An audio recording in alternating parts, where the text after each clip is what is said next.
हम्म तो आज है हमारा कंज्यूमर इक्विलिब्रियम का लेक्चर नंबर 2, जिसके अंदर हम लोग कंटिन्यू करेंगे अपना पुराना टॉपिक कंज्यूमर इक्विलिब्रियम, जहाँ पे हम पहुंच चुके थे law of diminishing marginal utility तक। ठीक है, तो law of diminishing marginal utility को आज हम पढ़ते हैं और समझते हैं कि law of diminishing marginal utility क्या है।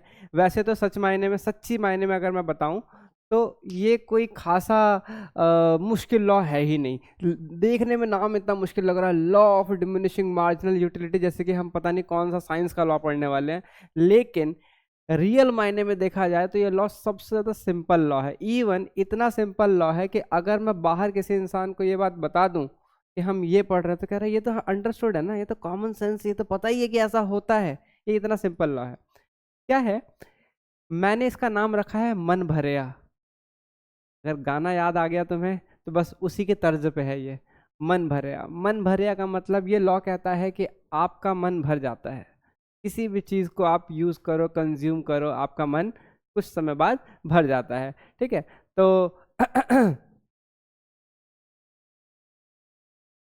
इसकी जरूरत नहीं पड़ती है हमारे को। ठीक है, तो law of diminishing margin utility की डेफिनेशन क्या है, पहले डेफिनेशन पढ़ते हैं। ठीक है, it states that when more and more standard units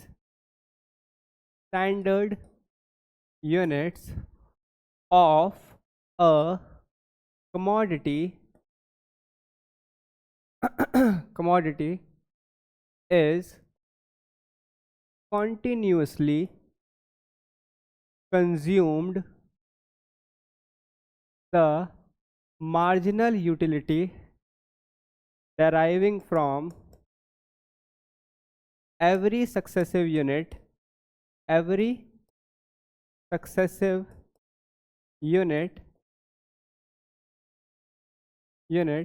starts diminishing diminishing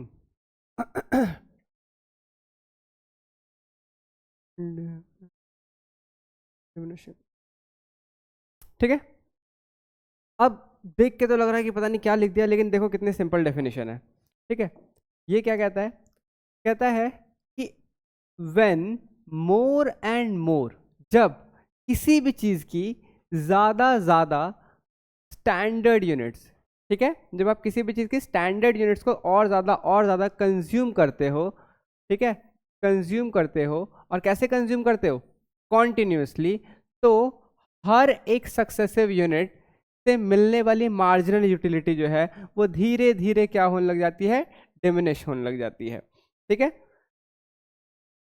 अगर देसी भाषा में समझाने की कोशिश करूं तो इसका मतलब है कि जब भी आप किसी भी चीज को लगातार और स्टैंडर्ड यूनिट को कंज्यूम करोगे तो हर एक सक्सेसिव यानी हर एक अगली यूनिट आपको पहले वाले के कंपैरेटिवली कम खुशी देगी, और ऐसे ही ये खुशी हर सक्सेसिव यूनिट के साथ कम होती रहेगी, और हम उस पल खाना छोड़ देंगे या उस पल चीज़ों को यूज़ करना छोड़ देंगे जब हमें लगेगा कि इससे अब हमें कोई खुशी नहीं मिल रही है। ठीक है, कितना सिंपल लॉ है ये, तो ऑफ कोर्स सी बात है ना।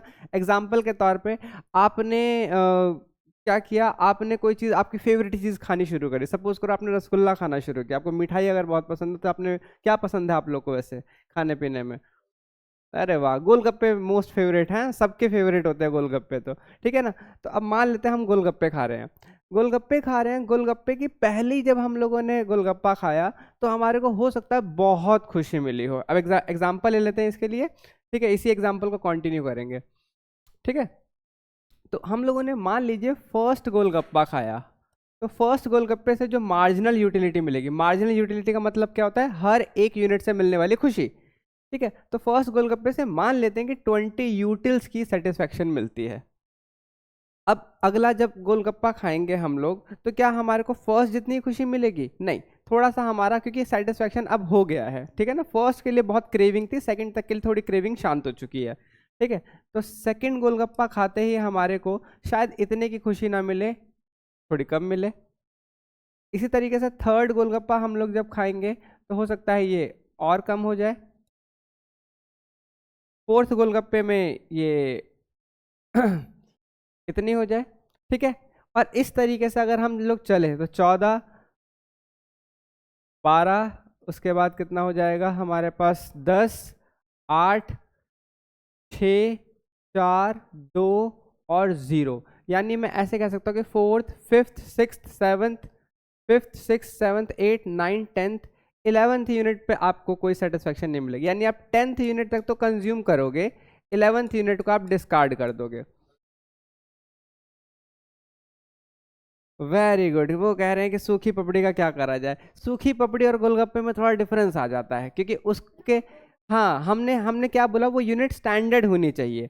अगर आप उसमें वेरिएशन लेके आ रहे हो कुछ भी चीज़ का, तो फिर वो स्टैंडर्ड नहीं रही ना। इसीलिए तो यहाँ पे एक बहुत इंपॉर्टेंट वर्ड लिखा हुआ है कि सर यहाँ पे यूनिट कैसी होनी चाहिए, स्टैंडर्ड। अब आप पिज़्ज़ा ही खा रहे हो और अलग अलग वेरिएशन के पिज़्ज़ा खा रहे हो, तो सेटिस्फेक्शन आपकी शायद मेंटेन रह सकती है, ठीक है ना, क्योंकि एक पिज़्ज़ा दूसरे पिज़्ज़ा जैसा नहीं है। लेकिन अगर आप सेम ही यूनिट खा रहे हो, एग्जैक्टली सेम खा रहे हो, तो फर्स्ट, सेकंड, थर्ड, फोर्थ, इस तरीके से वो यूनिट जो है वो धीरे धीरे सेटिस्फेक्शन कम देना शुरू कर देंगे। एंड इसी तरीके से देखो, अगर मैं कहूँ 20 रुपये में, वैसे तो ये बहुत ही वियर्ड बात बता रहा हूँ, 20 रुपये में अगर मान लो 5 गोलगप्पे आते हैं, तो आप 2 प्लेट गोलगप्पे खाने के बाद दुकानदार को क्या कह दोगे, बस अब और नहीं। होता है ना, वो आपसे पूछता है आपने 1 प्लेट खाया, अभी भी आपको लग रहा है कि हाँ यार 1 प्लेट और खाई जा सकती है, तो आप कहते हो कि हाँ हाँ थोड़ा एक एक प्लेट और लगा दे। होता है ना, 1 प्लेट और लगा दे। अब वो 1 प्लेट फिर पूछता है एक और लगाओ, तो आप क्या कहते हो, नहीं बस। इसका क्या मतलब है कि आपने जब सबसे वाला पहला वाला गोलगप्पा खाया, तो उससे आपकी सेटिस्फेक्शन मिली कुछ, फिर और कम हुई और कम हुई, और 10वें तक आते आते आपकी सेटिस्फेक्शन जो है वो 2 के बाद 11 तक में आपकी वो सेटिस्फेक्शन 0 हो रही है। तो जब आपको उससे खुशी मिलने ही नहीं वाली, तो आप उसे कंज्यूम क्यों करोगे। तो law of diminishing marginal utility ये बताता है कि हर सक्सेसिव यूनिट से आपको खुशी जो है वो धीरे धीरे कम होने लग जाती है। क्लियर हो गई बात। इस लॉ की कुछ अजम्पशंस हैं, ठीक है। इस लॉ का क्या है, कुछ अजम्पशंस हैं।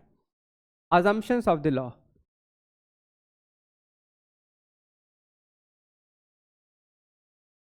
assumptions of the law, यानी जब भी आप ये लॉ पढ़ रहे होंगे तो आपको कुछ चीजें माननी पड़ेंगी, ठीक है। सबसे पहली चीज, सबसे पहली चीज जो आपको माननी पड़ेगी वो ये है कि standard units are consumed. Standard units are consumed. आप जो चीज़ें कंज्यूम कर रहे हो उसकी वो स्टैंडर्ड यूनिट्स होनी चाहिए। स्टैंडर्ड यूनिट्स का मतलब, इन केस अगर आप एक पिज़्ज़ा खा रहे हो तो आप हर बार एक पिज़्ज़ा खा रहे हो। अगर आप एक गोलगप्पे खा रहे हो तो गोलगप्पा खा रहे हो तो हर बार आप एक गोलगप्पा खा रहे हो। अगर आप एक गुलाब जामुन खा रहे हो तो हर बार एक गुलाब जामुन खा रहे हो, ठीक है ना। ये नहीं कि फर्स्ट गुलाब जामुन खा रहे हो, सेकंड में थोड़ा कम खा रहे हो, उससे अगले में कुछ वेरिएशन ला रहे हो। वेरिएशन नहीं होनी चाहिए। क्लियर हो गई बात। दूसरा, अच्छा, ये सारी बातें ना आपको इस लॉ के अंदर ही मिल जाएंगी। देखो यहां पर मैंने लिखा हुआ है ना स्टैंडर्ड यूनिट्स, दूसरा क्या लिखा हुआ है, कॉन्टिन्यूअस कंजम्पशन। तो इसकी सेकंड अजम्पशन क्या है कि एक से दूसरी कंजम्पशन के बीच में बहुत ज्यादा गैप नहीं होना चाहिए, ठीक है। तो सेकंड अजम्पशन क्या है, consumption should be, consumption should be continuous, ठीक है। कंजम्पशन शुड बी कॉन्टिन्यूअस, यानी आप जब कंजम्पशन कर रहे हो तो एक कंजम्पशन से दूसरे कंजम्पशन के बीच में बहुत लंबा गैप नहीं होना चाहिए, वरना ये लॉ फेल हो जाएगा। एग्जाम्पल के तौर पे अगर आप मिठाई का एग्जाम्पल ले रहे हैं, तो आपको पता है कि आप हर दिवाली पे मिठाई खा लेते हैं, और हर दिवाली पे जब आप मिठाई खाते हैं तो उतने ही चाव से खाते हैं। ऐसा तो नहीं होता ना कि आप कहते हो कि इस दिवाली पे खा लिया, अगले दिवाली पे नहीं, मन नहीं कर रहा, आप फिर खा लेते हो। बालूशाही आती है मेरे घर पे, मुझे मिठाइयों में केवल बालूशाही पसंद है, ठीक है, तो बालूशाही मुझे हर दिवाली पे चाहिए। अरे यहाँ पे सेटिस्फेक्शन कम क्यों नहीं हो रही, क्योंकि फर्स्ट कंजम्पशन से सेकंड कंजम्पशन के बीच में बहुत लंबा गैप है। और मैंने यहाँ पे क्या लिखा, कंजम्पशन शुड बी कॉन्टिन्यूअस, उनके बीच में बहुत लंबा गैप नहीं होना चाहिए, कॉन्टिन्यूअस कंजम्पशन होनी चाहिए, बहुत कम गैप होना चाहिए, ठीक है। Third, consumer should be rational. Consumer should be rational. Rational का मतलब क्या होता है, एक कंज्यूमर जो है वो रैशनल होना चाहिए, आम कंज्यूमर होना चाहिए, इरैशनल कंज्यूमर नहीं होना चाहिए। इरैशनल कंज्यूमर कौन होते हैं, जिनको किसी चीज़ की एडिक्शन होती है। किसी, अब देखो किसी किसी को किसी चीज़ की एडिक्शन है, तो फिर वो रैशनल नहीं है, वो इरैशनल है ना। एग्जाम्पल के तौर पे जो लोग मतलब लिकर पीते हैं, ठीक है, जो लोग शराबी हैं, उन्हें कितनी ही पिला लो, वो हर एक पैक के बाद क्या कहते हैं, एक और, है ना। तो वो कंज्यूमर्स को हम रैशनल नहीं मानेंगे, ठीक है ना, वो लोग रैशनल कंज्यूमर्स नहीं है। क्लियर हो गई बात। तो ये इस लॉ की क्या है, कुछ अजम्पशंस हैं कि कंजम्पशन स्टैंडर्ड यूनिट को कंज्यूम करना है, कॉन्टिन्यूस कंजम्पशन होनी चाहिए और कंज्यूमर रैशनल पर्सन होना चाहिए, ठीक है। क्या इस लॉ की कुछ एक्सेप्शंस भी हैं?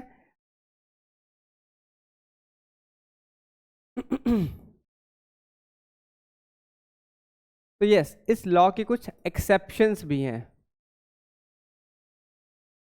कुछ कुछ चीज़ों पे ये लॉ नहीं एप्लीकेबल होता, ठीक है। जैसे कि अगर मैं बात करूं, सबसे पहली चीज़ है हमारे पास articles of addiction. Articles of addiction, ठीक है। जैसे किसी चीज़ की अगर लत लगी हुई है या कोई पर्सन एडिक्टेड है, person who is addicted, person who is addicted to something, अगर कोई इंसान किसी चीज़ के लिए एडिक्टेड है तो उस पर ये लॉ नहीं लगेगा। एग्जाम्पल मैंने दे ही दिया आपको, अगर किसी को लिकर का है एडिक्शन तो वो और वो करता रहता है। जो सिगरेट पीने वाले होते हैं वो एक के बाद दूसरा, दूसरे के बाद तीसरा, चौथा, तो उन पे ये लॉ एप्लीकेबल नहीं होता। क्यों? क्योंकि उन्हें उस चीज़ के एडिक्शन है। गेम खेलने वाले जो लोग होते हैं वो उन्हें घंटे घंटे गेम खिलवा लो वो लगे ही पड़े रहते हैं, है ना। तो ये दूसरा दूसरा है हमारे पास वेज गुड्स, वेज गुड्स या फिर नेसेसिटीज।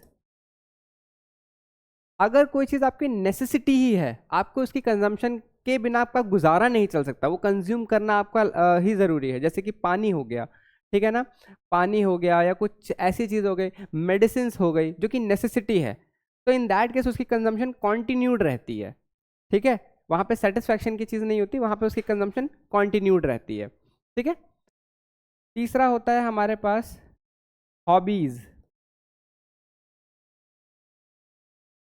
जो चीज़ आपकी हॉबीज़ है या जो चीज़ आपको करना पसंद है उसके लिए भी ये लॉ एप्लीकेबल नहीं होता है, ठीक है। अब जैसे कि मैं बात करूं कंजम्पशन की बात तो नहीं, जैसे कि अगर मान लो आपको किसी चीज़ को कपड़े वगैरह का ट्राई करने का हॉबी है या आपको स्टैम्प कलेक्शन का है, तो आप जितना ज़्यादा करोगे उतना आपको सेटिस्फेक्शन आपका बढ़ता चला जाएगा, ठीक है ना। किसी को होता है स्टैम्प कलेक्शन का, ठीक है। तो हॉबीज़ वगैरह पे लॉ एप्लीकेबल नहीं होता। ऑल दो आपके सिलेबस में केवल इतना पोर्शन है, तो इस पोर्शन को आप चाहे तो आप इग्नोर भी कर सकते हैं, ठीक है।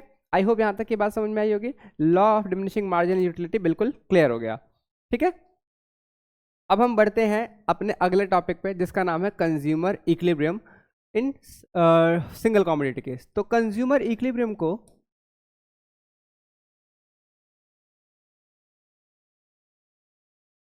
अगर कंज्यूमर इक्विलिब्रियम को आपको समझना है तो इसको समझने के दो तरीके हैं। एक होता है हमारे पास सिंगल कमोडिटी केस,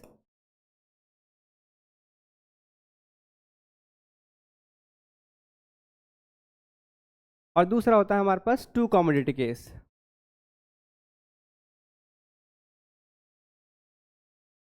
ठीक है। Single commodity case and two commodity case. हम सबसे पहले क्या कवर करेंगे? Single commodity case. बहुत इजी है। इससे पहले कि हम लोग सिंगल कमोडिटी केस पे पहुंचे, हमें तीन बातें समझनी है, ठीक है। सबसे पहली चीज ये है कि कंज्यूमर इक्विलिब्रियम होता ही क्या है, ठीक है। हम इस चीज को तो बाद में समझेंगे कि इसे निकाला कैसे जाता है। हम पहले ये समझते हैं कि कंज्यूमर इक्विलिब्रियम होता क्या है। कंज्यूमर इक्विलिब्रियम का मतलब होता है एक इंसान के पास अगर कुछ इनकम है और वो इस इनकम को किसी गुड्स पे खर्च कर रहा है, तो जिस गुड्स पे वो खर्च कर रहा है उससे उसे मैक्सिमम सेटिस्फैक्शन मिल जाए, निर्वाण प्राप्ति हो जाए, एकदम परमानंद प्राप्ति हो जाए, और उसके बाद वो कहे कि और कुछ नहीं चाहिए जीवन में, ठीक है। यानी एक इक्विलिब्रियम को हम लोग क्या बोलते हैं? The best and the state of rest, and the state of rest. क्या मतलब है इसका? इक्विलिब्रियम का मतलब ये एक ऐसी बेस्ट सिचुएशन है जहां पे इंसान क्या कहता है कि बस इससे ज्यादा और कुछ नहीं चाहिए। रेस्ट की सिचुएशन है, यहाँ पे आके उसे निर्वाण प्राप्ति हो जाती है, ठीक है। यहाँ तक की बात समझ में आई। इसका मैं समझाने के लिए एक एग्जांपल देता हूँ। क्या होता है कि अगर आप कभी मूवीज वगैरह देखने जाते हो, कोई अच्छी सी मूवी का नाम बताओ जो कि लगता हो कि बढ़िया मूवी थी एकदम, ठीक है, ठीक है, चलो, मैं थोड़ी ऐसी मूवी का नाम लेता हूँ जो कि कह रहे हैं मिशन इम्पॉसिबल, और वो मिशन इम्पॉसिबल पता नहीं कितने लोगों ने देखी हो ना देखी हो। ठीक है, कोई ऐसी मूवी जो कि बहुत ज़्यादा फेमस हुई है, बहुत ज़्यादा चर्चा में रही है, सबको पसंद आई हो। 3 इडियट्स ये है बेस्ट, क्या बात बताई, सही।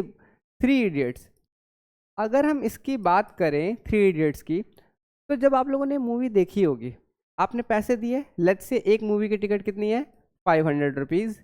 ठीक है, आपने 500 रुपीज़ की मूवी देखी। अब ये मूवी से आप जब बाहर निकले तो आप बहुत ओवरवेल्म थे, आपको लगा कि बहुत बढ़िया चीज़ देख ली भैया, सबसे आनंदित चीज़, एंटरटेनमेंट भी हुआ, चीज़ सीखने को भी मिली, बेस्ट मूवी थी। तो आप हॉल से निकलने के बाद अगर कोई आपसे पूछे कि भाई कैसी मूवी थी, आप क्या वर्ड यूज़ करते हैं? पैसा वसूल थी। भाई पैसे वसूल हो गए, जी खुश हो गया, इससे ज़्यादा की मैं उम्मीद भी नहीं कर रहा और इससे कम मुझे मिला नहीं। तो मैं क्या हूँ, मैं कौन से स्टेट पे हूँ, दी बेस्ट स्टेट पे हूँ, इस पैसे को खर्च करके मैं बेस्ट स्टेट पे हूँ, एंड ये स्टेट ऑफ रेस्ट है, बस इससे ज़्यादा और कुछ नहीं। इससे बेटर मैं चाहता नहीं, मैं नहीं चाहता कि 3 इडियट्स 2 भी बने। ठीक है, पता नहीं उसको देखेंगे मूड खराब ना हो जाए। स्टूडेंट ऑफ द ईयर देख लो अगर आप, तो आपको लगेगा स्टूडेंट ऑफ द ईयर और 3 इडियट्स का नाम इंटरचेंज होना चाहिए था। उसका नाम होना चाहिए, स्टूडेंट ऑफ द ईयर का नाम होना चाहिए 3 इडियट्स, और इनका नाम होना चाहिए था 3 इडियट्स वाली मूवी का कि स्टूडेंट ऑफ द ईयर। लेकिन खैर कोई बात नहीं। तो वापस आई होप इतनी बात समझ में आई होगी क्या, कि जब आप ये कहते हो कि पैसे वसूल हो गए, that is nothing but consumer equilibrium. अब मेन बात ये है कि हम ये कैसे समझे कि पैसे वसूल हो गए, ये चीज़ कैसे हम लोग न्यूमेरिकली कैसे एक्सप्रेस करेंगे, उसी को समझाने का ये पूरा प्रोसेस है। ठीक है, कंज्यूमर इक्विलिब्रियम को समझने के लिए आपको क्या करना है, आपको थोड़े और टर्म्स के बारे में पता होना चाहिए, जिसमें से एक आधे टर्म्स तो आपको पता है, एक आधे टर्म्स हम और सीखेंगे। ठीक है, जैसे कि सबसे पहली चीज़ जो आपको सीखनी है वो ये है कि एक चीज़ होती है MUM। एक चीज़ क्या होती है, MUM। MUM stands for marginal utility of money. Marginal utility of money. अब ये क्या चीज़ होता है, इसको समझो। अगर रोड पे 1 रुपया पड़ा है तो आप उठाओगे या नहीं उठाओगे? उठा लोगे? उठा लोगे, देख रहे हो? बिल्कुल उठा लोगे। अगर रोड पे 1 रुपया भी पड़ा तो भी आप उठा लेते हो, क्यों उठाते हो? आप इसलिए उठा लेते हो क्योंकि 1 रुपये से भी कुछ ना कुछ तो आएगा ही। 1 रुपये से भी, एक रुपये से भी टॉफी तो खरीद सकते ही हैं हम लोग, एटलीस्ट वो 1 रुपया वेस्ट तो नहीं है हमारे लिए। अगर मैं आपको ये बताऊं कि यस, 1 रुपये की भी कुछ वांट सेटिस्फाई करने की पावर होती है, ठीक है, वो इसकी भी कुछ वांट सेटिस्फाइंग पावर होती है ना। तो 1 रुपये की वांट सेटिस्फाइंग पावर को ही हम लोग क्या कहते हैं, मार्जिनल यूटिलिटी ऑफ मनी। ठीक है, और याद रखना ये कांस्टेंट रहता है। कांस्टेंट रहने का मतलब क्या है, ये चेंज नहीं हो सकता, क्योंकि आपको पता है 1 रुपये की परचेजिंग पावर कांस्टेंट है भाई, 1 रुपये से एक टॉफी आ सकती है, और क्या आ सकता है, और उस टॉफी को खा करके हमें जो सेटिस्फेक्शन मिलेगी वो भी कांस्टेंट है, क्योंकि 4 ही मिल पाएगी, एक ही खा रहे हैं तो, है ना। 4 मिल सकती है, 5 मिल सकती है, जो भी आप वैल्यू डालना चाहो, लेकिन वो 4 या 5 कांस्टेंट वैल्यू रहेगी। तो मार्जिनल यूटिलिटी ऑफ मनी हमेशा कांस्टेंट रहती है, ये बात क्लियर? ठीक है, तो what is the meaning of marginal utility of money? It is the want satisfying power of ₹1। Clear, very good. दूसरी बात, मार्जिनल यूटिलिटी ऑफ X, ये क्या है, marginal utility of commodity X। कोई भी कॉमोडिटी जिसको आप कंज्यूम कर रहे हो उससे मिलने वाली सेटिस्फेक्शन, और ये तो आप थोड़ी देर पहले ही जान चुके हो कि अगर हम गोलगप्पा खा रहे हैं उससे खुशी मिल रही है, लेकिन ये वेरी हो सकती है, नंबर ऑफ यूनिट के हिसाब से ये वेरी हो सकती है। जितने ज़्यादा सक्सेसिव यूनिट खाए जाएंगे, हर यूनिट से मिलने वाली सेटिस्फेक्शन कम होती जाएगी, तो ये वेरी हो सकता है, लेकिन marginal utility of money constant रहता है। दो बातें समझ में आ गई। तीसरी बात होती है PX। PX stands for price of X। Price of X का मतलब होता है जो भी आप यूनिट कंज्यूम कर रहे हो उसकी कुछ ना कुछ तो खरीदी कीमत होगी, कुछ ना कुछ तो आपने उसे पैसे देके ही खरीदा होगा, हाँ या ना? गुड। अब मुझे इस चीज़ का जवाब दो कि अगर आप मार्केट में कभी कोई चीज़ खरीदने जाते हो तो क्या सोच के खरीदते हो? तो अगर बजट के हिसाब से कि मैं बात करूँ, आपने कहा कि बजट के हिसाब से हम सामान खरीद लेते हैं, तो मान लेते हैं कि आपकी जेब में 20,000 रुपीज़ पड़े हुए हैं, ठीक है? आपकी जेब में 20,000 रुपीज़ पड़े हुए हैं, ठीक है? और एक जीन्स जो है वो 6,000 रुपये की है, आप खरीद लोगे? खरीद लोगे? आपकी जेब में 20,000 रुपये पड़े हैं और एक जीन्स जो है वो आपकी 6,000 रुपये की है, आप उसे खरीद लोगे? हम्म? खरीद लोगे? Very good. इस बात से कोई फर्क नहीं पड़ता कि उस जीन्स से आपको खुशी मिल रही है या नहीं मिल रही है, या आप बस ये देखोगे कि हाँ मेरे बजट में आ रही, मैं खरीद लेता हूँ। अगर चाहिए तो हम ले लेंगे, हम ये नहीं देखेंगे कि हाँ ये जीन्स मुझे खुशी दे रही है नहीं दे रही है।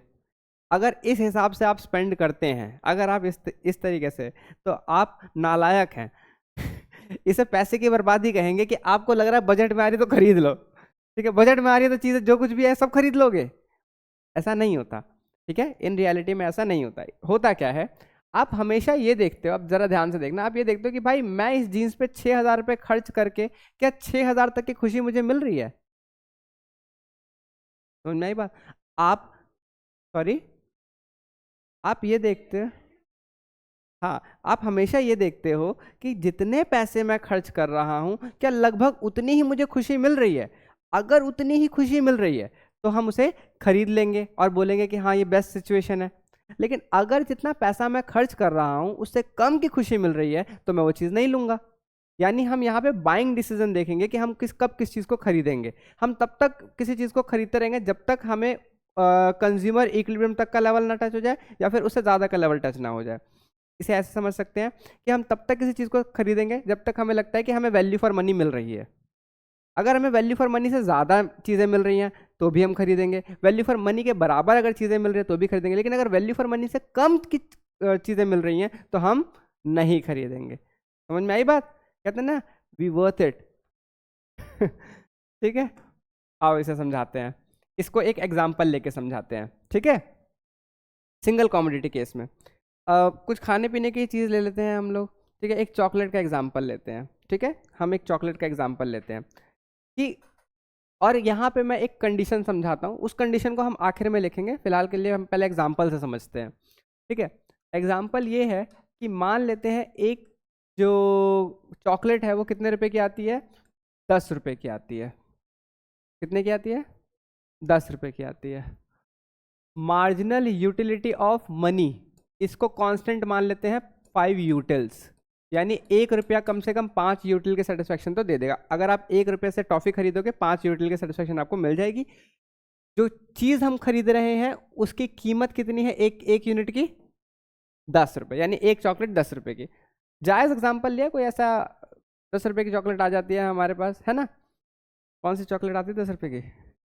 हाँ, डेयरी मिल्क, ठीक है, वेरी गुड। अब फर्स्ट यूनिट कंज्यूम करी दोस्तों आपने, फर्स्ट यूनिट कंज्यूम करी, कितने रुपए की खरीदी आपने? 10 रुपये की खरीदी थी। मान लेते हैं इससे आपको जो खुशी मिली वो मिली है 80 की, 80 यूटिल्स की।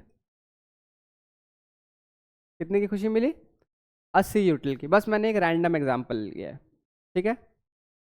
आपने फिर एक चॉकलेट खरीदी, वो भी कितने की पड़ेगी? सेकंड यूनिट कितने की पड़ेगी दोस्तों? अरे सेकंड यूनिट भी 10 रुपये की पड़ेगी, एक चॉकलेट 10 रुपये की है, ठीक है। इससे मिलती है हमारे को खुशी कितनी? 70 यूटिल्स, ठीक है, एंड सो ऑन। तो इसको हम ज़रा क्या करते हैं,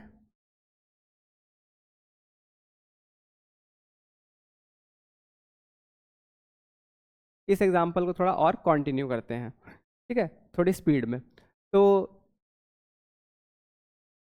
थर्ड यूनिट की बात करेंगे तो 60, 50, 40, 30, 20, 10 and 0। Third, fourth, fifth, sixth, fifth, sixth, seventh, eighth, यानी नाइन्थ यूनिट जो है हमारे को 0 सेटिस्फेक्शन देगी। नाइन्थ यूनिट को हम खाना पसंद नहीं करेंगे। लेकिन बात जब खरीदने की आ जाए तो क्या होगा? अब हम ज़रा यहाँ पर ये देखेंगे कि हम यूनिट खरीदेंगे या नहीं खरीदेंगे। मार्जिनल यूटिलिटी ऑफ मनी जो है वो क्या होती है, हमारे पास कांस्टेंट होती है, ठीक है।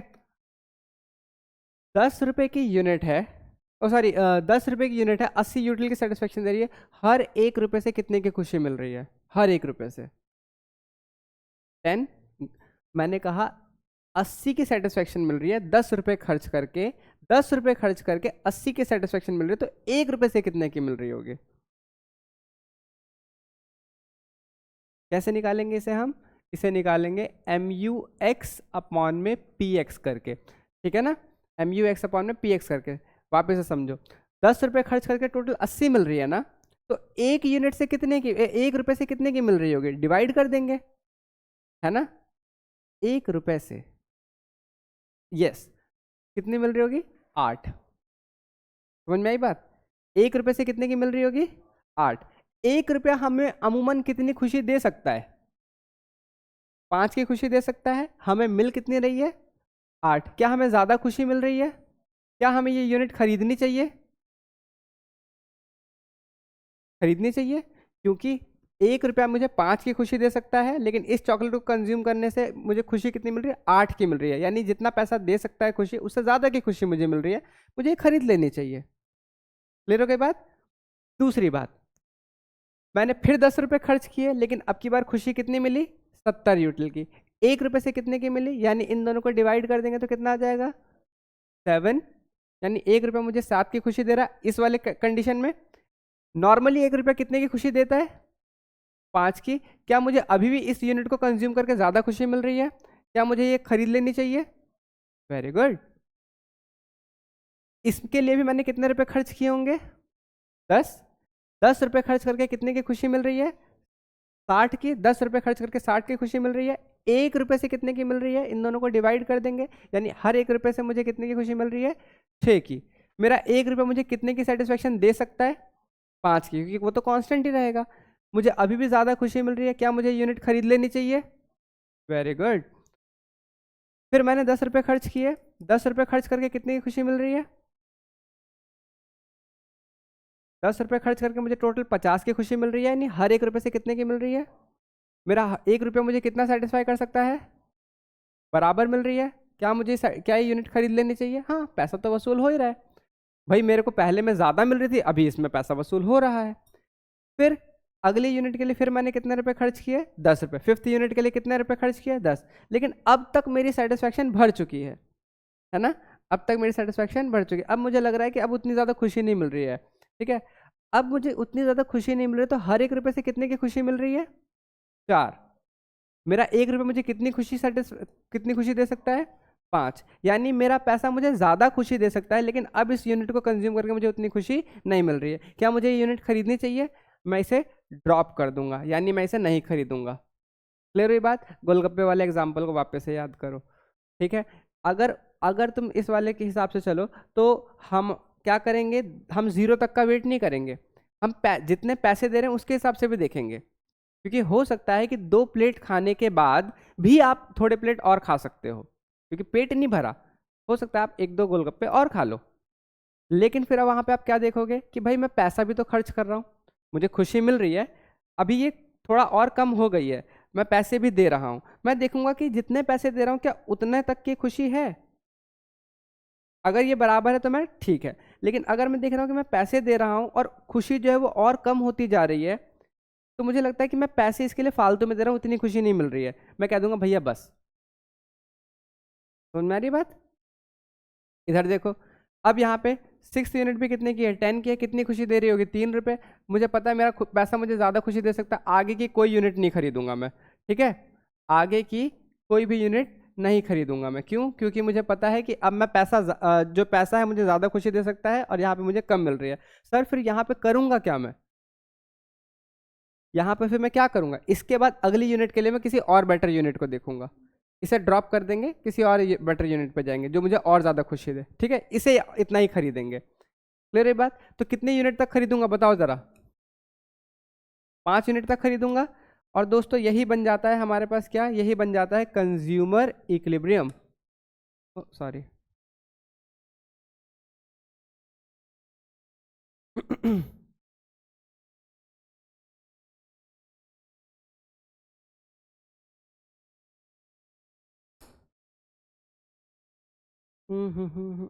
यहीं से कर देते हैं, रुक जाओ। यही पॉइंट बन जाता है मेरा क्या, कंज्यूमर इक्विलिब्रियम। यहां तक की बात समझ में आई। कंज्यूमर इक्विलिब्रियम एक कंडीशन के बारे में बात करता है, और वो कंडीशन क्या है, अब यहां पर आते हैं हम उस कंडीशन के बारे में पढ़ने के लिए। कंज्यूमर इक्विलिब्रियम कहता है कि एक कंज्यूमर तब मैक्सिमम सेटिस्फाइड हो जाता है जब उसे जितना पैसा वो खर्च करा उतने की खुशी मिल जाए। ठीक है, तो इसके लिए यहाँ पे क्या कंडीशन बनी हुई है, व्हेन MUX अपॉन में PX is equals to MUM, the consumer is at equilibrium, the consumer is at equilibrium. Consumer यहाँ पे इक्विलिब्रियम पे आ गया। ये क्या है, satisfaction, satisfaction derived from every single rupee spent। ठीक है, satisfaction derived from every single rupee spent, हर एक रुपए से जो मैं खर्च कर रहा हूं उससे कितनी सेटिस्फैक्शन मिल रही है। एंड ये क्या है, want satisfying power of ₹1। एक रुपये मुझे कितनी खुशी दे सकता है, एक रुपये जितनी खुशी दे सकता है, अगर मेरे को उतनी ही खुशी मिल रही है तो मैं क्या कह दूंगा, आई एम एट इक्विलिब्रियम। हम जब मार्केट में जाते हैं ना, हम इसी तरीके से खरीदते हैं, कोई भी सामान आप इमेजिन कर लो, हम इसी तरीके से खरीदते हैं। जैसे कि आप मार्केट में गए, 6,000 रुपये की उसने जीन्स बोली, वापस वही पुराना एग्जाम्पल, या 8,000 रुपये की हम लोगों ने कहा कि जीन्स उसने दे रहा है, और हमें लग रहा है कि भाई इस जीन्स में कुछ वैल्यू मिल रही है तो हम खरीदेंगे, अगर वो सच में 8,000 की जीन्स है तो, और सच में उसके अंदर कुछ ऐसी क्वालिटी है कि मुझे लग रहा है कि भाई ये जीन्स तो बेस्ट है। ठीक है, लेकिन अगर मुझे लगता है कि मैं जितने पैसे दे रहा हूं उतने के मजेदार नहीं है, तो मैं क्या कर दूंगा, उसे ड्रॉप कर दूंगा।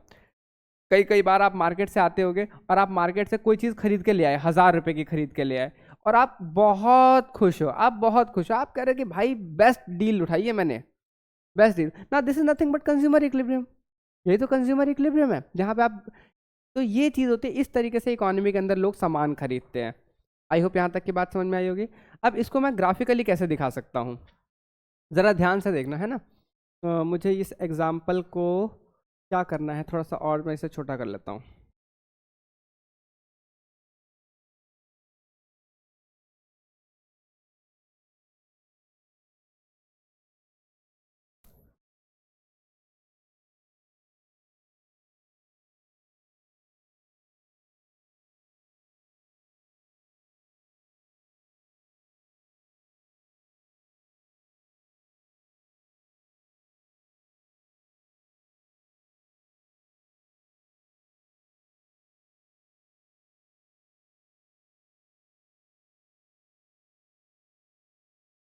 ठीक है, ये हो गया। अगर मैं मार्जिनल यूटिलिटी इस वाले का डायग्राम बनाने की कोशिश करूँ, किसका, MUX अपॉन में PX का, तो क्या हो रहा है, 8 7 6 5 4 3 2 1। तो क्या मैं ऐसे कह सकता हूँ कि ये एक ऐसी लाइन बनेगी जो कि डाउनवर्ड स्लोपिंग होगी।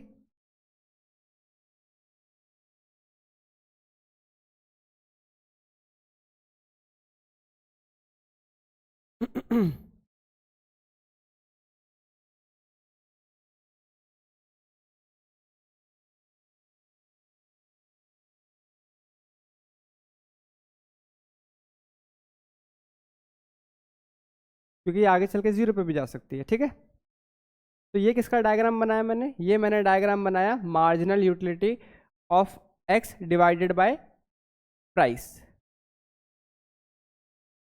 ठीक है, जबकि मार्जिनल यूटिलिटी ऑफ मनी को अगर आप ध्यान से देखो तो ये क्या है, एक कांस्टेंट लाइन है। MUM जो है वो 5 5 5 5 5 5 5, हर यूनिट पे कितना है, 5 5 है। यहाँ पर हमेशा याद रखना, यहाँ पर आता है यूनिट्स, और यहाँ पर आएगा MUX अपॉन में PX। ठीक है, तो MUM कैसे बनेगा, MUM की लाइन बनेगी बिल्कुल एक स्ट्रेट लाइन।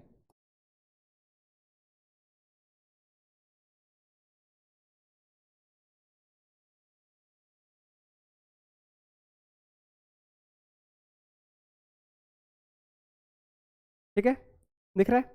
ये क्या है हमारे पास? ये है MUM, marginal utility of money. क्या मैंने इन दोनों के लाइनें बना दी?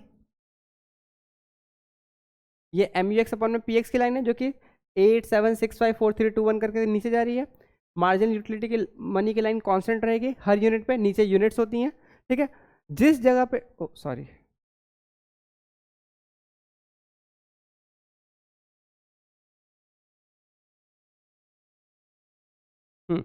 जिस जगह पे ये हमारे पास इक्वल आ रही हैं, यानी जिस जगह पे ये हमारे पास इंटरसेक्ट कर रही हैं, ये वाला पॉइंट कहलाता है हमारे पास कंज्यूमर इक्विलिब्रियम। ये पॉइंट क्या कहलाता है हमारे पास? Consumer equilibrium. आई होप यहाँ तक की बात समझ में आई होगी। ठीक है, इसके ऊपर का जो भी पॉइंट बन रहा है, यानी इसके ऊपर अगर मैं इसकी बात करूँ, ये वाला हिस्सा, तो इसको हम लोग कहते हैं कंज्यूमर सरप्लस। क्या बोलते हैं? Consumer surplus. सरप्लस का मतलब क्या हो गया कि कंज्यूमर जितने पैसे स्पेंड कर रहा है उससे ज़्यादा की सेटिस्फेक्शन ड्राइव कर रहा है। ये वाला हिस्सा होता है हमारे पास डेफिसिट। डेफिसिट यानी जो इंसान पैसा खर्च कर रहा है उससे कम की सेटिस्फेक्शन उसे यहाँ पे मिल रही है। तो ऑफकोर्स ये बात है वो यहाँ पर स्टॉप हो जाएगा, इसके आगे डेफिसिट में आना नहीं चाहेगा, और वो ये यहाँ तक कि सारी सेटिस्फेक्शन अवेल कर लेगा, यहाँ पर वो स्टॉप होगा। तो ये कंज्यूमर इक्विलिब्रियम की लाइन है। समझ में आ गया? Consumer equilibrium in one commodity case. अब हमारे पास आता है इसी का सेकंड पार्ट जिसका नाम है consumer equilibrium in two commodity case. ठीक है, होल्ड करना, लास्ट टॉपिक है ये, consumer equilibrium in two commodity case. Simple सी बात है, जो वन कमोडिटी के लिए कंडीशन है वही कंडीशन तो टू कमोडिटी के लिए भी होगी, फोर कमोडिटी के लिए भी होगी, है ना? तो 2 3 कमोडिटी से कोई फर्क नहीं पड़ता, condition for consumer equilibrium same ही रहती है। दैट इज MUX अपॉन में PX should be equals to MUM। MU यानी हर 1 रुपये से मिलने वाली खुशी जो मुझे मिल रही है वो मार्जिनल यूटिलिटी ऑफ मनी के बराबर होनी चाहिए। ये x के लिए एप्लीकेबल है तो ये y के लिए भी एप्लीकेबल होगा। ठीक है, और इससे इस कंडीशन से मैं क्या निकाल सकता हूँ? MUX अपॉन में PX is equals to MUY upon में PY। इसी चीज को मैं ऐसे भी लिख सकता हूँ, और MUX अपॉन में MUY is equals to PX upon में PY। समझ में आई बात? MUX अपॉन में MUY is equals to PX upon में PY। तो ये क्या है हमारे पास? कंज्यूमर इक्विलिब्रियम की कंडीशन है इन टू कमोडिटी केस। इसको हम एक और न्यूमेरिकल एग्जांपल से समझते हैं। ठीक है,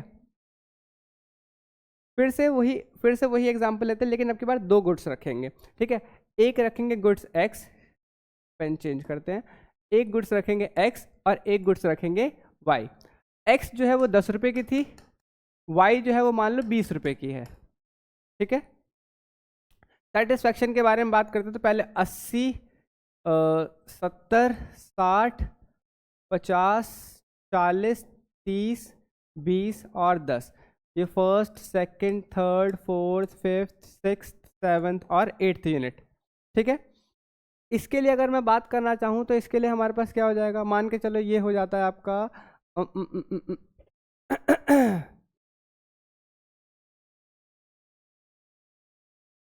ये मान लेते हैं हम 120 100, होल्ड ऑन,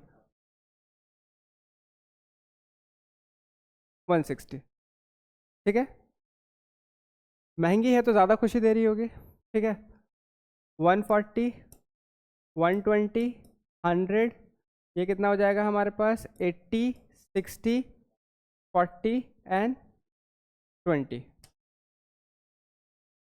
अब इन दोनों केस में हम क्या करेंगे? ये मार्जिनल यूटिलिटी ऑफ x था, इसे हम प्राइस से डिवाइड करेंगे, तो MUX अपॉन में PX निकालेंगे। सिंपल सी बात है, ये आ जाएगा 8 7 6 5 4 3 2 1। यहाँ पर भी निकालेंगे हम लोग MUY अपॉन में PY, जो कि फिर से वही आएगा 8 7 6 5 4 3 2 1। ठीक है, अब जरा यहाँ पर देखो,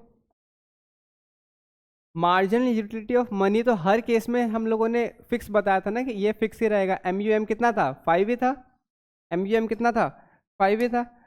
तो इस केस में भी हर कंडीशन में क्या रहेगा, 5 5 5 5 5 5 5 एंड 5।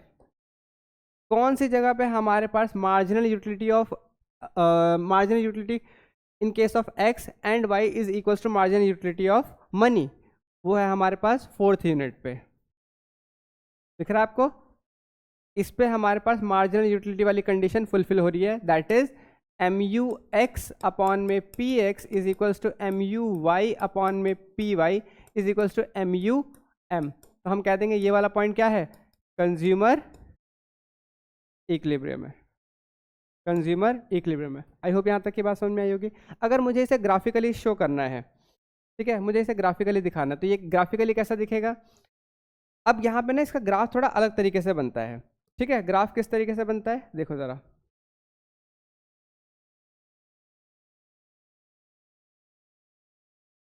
आई होप ये सीधा ही है ना। बता देना सीधा है या नहीं है, ठीक है। ओ, ये क्या हो गया, हम्म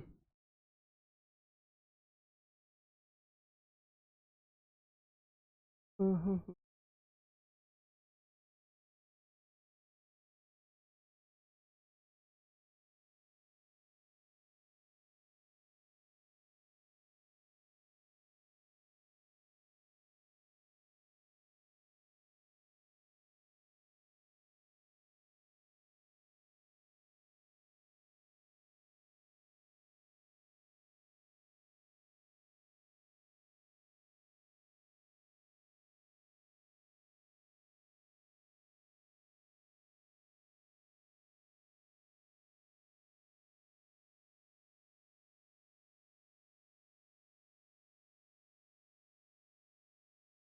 ठीक है दोस्तों, इसका ग्राफ कुछ इस तरीके से बनेगा। देखते हैं, वो अपने आप अपने हिसाब से समझ लेंगे वो लोग, ठीक है। तो यहाँ पर देखो, MUX अपॉन में PX का जो लाइन बनेगी वो किस तरीके से बनेगी, MUX अपॉन में PX की लाइन बनेगी इस तरीके से, डाउनवर्ड स्लोपिंग, हाँ या ना, इस तरीके से। और MUY किस तरीके से बन रहा होगा,